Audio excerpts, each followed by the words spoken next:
கிமு 45 ரோம பேரரசில் வந்து ஒரு சீர்திருத்தம் கொண்டு வராங்க. அதாவது ஜனவரி 1 தான் ஆண்டோட முதல் நாள். இது எப்படி கொண்டு வராங்கன்னா ஜூலியன் கேலண்டர் அப்படிங்கிற ஒரு இதை வந்து ரோம பேரரசுக்கு அதை தான் பயன்படுத்தணும்னு சொல்லி கொண்டு வராங்க. அப்படியே போனோம்னா 1500 கிபி போர்ச்சுகீஸ் நாட்டை சேர்ந்த பெட்ரோ ஆல்வரஸ் கேப்ரல் அப்படிங்கிறவர் வந்து கடல் பயணம் மேற்கொள்கிறாரு. எதையாவது கண்டுபிடிக்கும். அவர் வந்து சேர்ந்த இடம் தான் வந்து பிரேசில். 2 வருஷம் கழிச்சு அதிகாரப்பூர்வமாக போர்ச்சுகீஸ் அரசாங்கத்தோட அதிகாரப்பூர்வமாக வந்து பிரேசிலில் அவங்க ஒரு இடத்துல வந்து இறங்கி அந்த இடத்த வந்து கைப்பற்றுறாங்க. அதுதான் வந்து ரியோ டி ஜெனீரோ, இன்னைக்கு பிரேசிலில் இருக்க ரியோ டி ஜெனீரோ.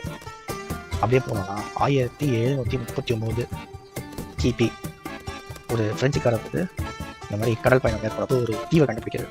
அவர் பேர் பார்த்தீங்கன்னா ஜான் பேப்டிஸ்ட் சார்லஸ் பவுவர்ட் டி லாசியர். அவர் பேரை அந்த தீவு வச்சிடுறது. இது என்ன சிறப்பு அம்சம்னா, இந்த தீவு தான் வந்து உலகத்திலே வந்து ரொம்ப தனிமையான தீவு. இந்த தீவை சுற்றி கடல் பெருங்கடல் தான். ரொம்ப வந்து ரிமோட்டஸ்ட் ஐலாண்ட் அப்படிங்கிற தீவை கண்டுபிடிக்கிறாங்க. அதில் ஒரு பேரை வச்சிடுறாங்க.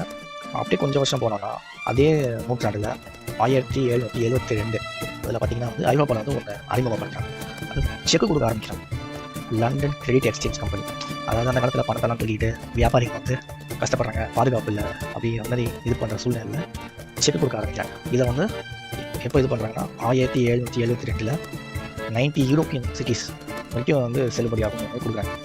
அப்புறம் கொஞ்சம் வருஷம் கழிச்சு அதே நூற்றாண்டில் லண்டனில் டைம்ஸ் அப்படிங்கிற பத்திரிக்கை அதோட ஃபஸ்ட் எடிஷன் வந்து பிரிண்ட் பண்ணுறாங்க, வச்சிடறாங்க.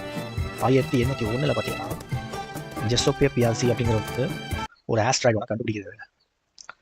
அதுக்கப்புறம் பார்த்தீங்கன்னா 1877 குயின் விக்டோரியா வந்து இந்தியாவோட ராணியாக அறிவிக்கிறாங்க. அதாவது இங்கிலீஷ் ஈஸ்ட் இந்தியா கம்பெனியை அடித்து துரத்திட்டு இந்தியா இஸ் மைன் அப்படின்னு டிக்ளேர் பண்ணுறாங்க.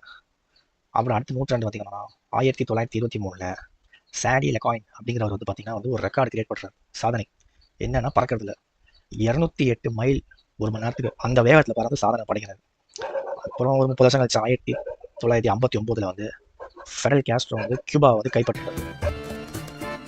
1985 பார்த்தீங்கன்னா வந்து வோடஃபோனோட சேர்மேன் வந்து மைக்கேல் ஹாரிசன் இவர் என்ன பண்ணுறாருன்னா முதல் மொபைல் ஃபோனில் ஒரு கால் பண்ணுறாரு. யாருக்குன்னா அவங்க அப்பாவுக்கு. ஸோ வோடஃபோன் வந்து 1985 வந்து சர்வீஸை ஸ்டார்ட் பண்ணுறாங்க. ஸோ அந்த முதல் phone call Vodafone chairman Michael Harrison வந்து அவங்க அப்பா எர்னஸ்ட் ஹாரிசன் பண்ணுறாரு.